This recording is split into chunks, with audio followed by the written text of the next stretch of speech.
des années 70 dans un Québec en plein changement où l'emblème de la fleur de lys donnait un peu d'espoir aux gens. Mais quand je regarde ça aujourd'hui, je suis donc pas fier de ma patrie. Ça dort au gaz d'un bungalow, de QSC sur le statu quo en se gavant de téléromans et de talk shows les plus stupides, se laissant mourir sur le divan avec leur petit air candide. Dans ce royaume de la poutine, on se complaît dans médiocrité, bien satisfait de notre routine et du bonheur préfabriqué.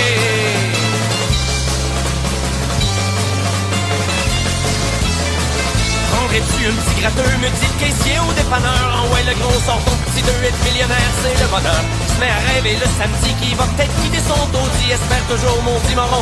Une chance sur 14 millions au stationnement du casino. Un gars se tire une balle dans la tête, ayant tout flobé son magot. N'avait plus trop le cœur à la fête, mais le gouvernement s'en balance. Se nourrit à même les gamblers en exploitant leur dépendance. Un peu comme le prêt un pusher. C'est ça le Québec moderne, mais moi je mets mon drapeau en berne et j'emmerde tous les bouffons qui nous gouvernent. Si tu rêves d'avoir un pays, mais moi je te dis que t'es mal parti, t'as bien plus de chances de gagner à la loterie.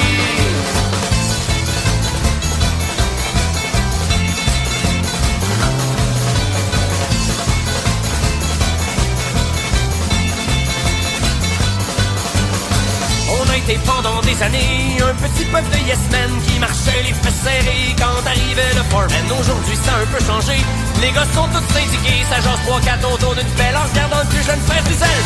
Faudrait pas se réjouir trop vite, on est encore des porteurs d'eau à la salle des gens de l'élite et des pleins de marins toxédo. Quand le boss d'une grosse corporation, comme son usine en Gaspésie, te demandera pas ton opinion, il va te slacker sans te dire merci.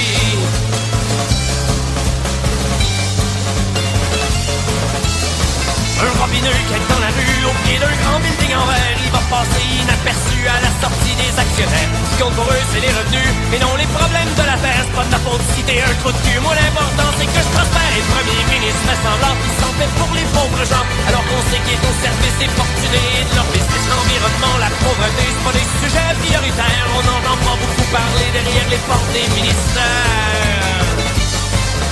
C'est ça le Québec moderne, mais moi je mets mon drapeau en berne et j'emmerde tous les bouffons qui nous gouvernent.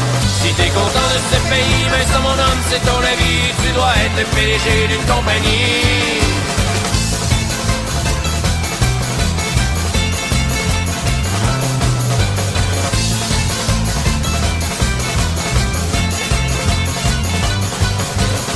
Quand on apprend que dans le Nord, il se passe de quoi de pas catholique, que nos forêts sont mises à mort, ça jase dans l'opinion publique. 2 semaines et ça sombre dans l'oubli, l'histoire est morte et enterrée dans le parc La Vérandrie. Il continue à tout raser, c'est ça le problème de ma patrie, c'est qu'il y a personne pour s'indigner contre la fausse démocratie.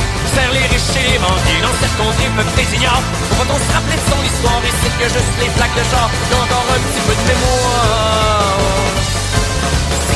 Québec moderne, mais moi je mets mon drapeau en vert, les gens merdent tous les bouffons qui nous gouvernent. Si c'est ça que t'appelles une nation, probable que tu sois assez con, des murs pour te présenter aux élections.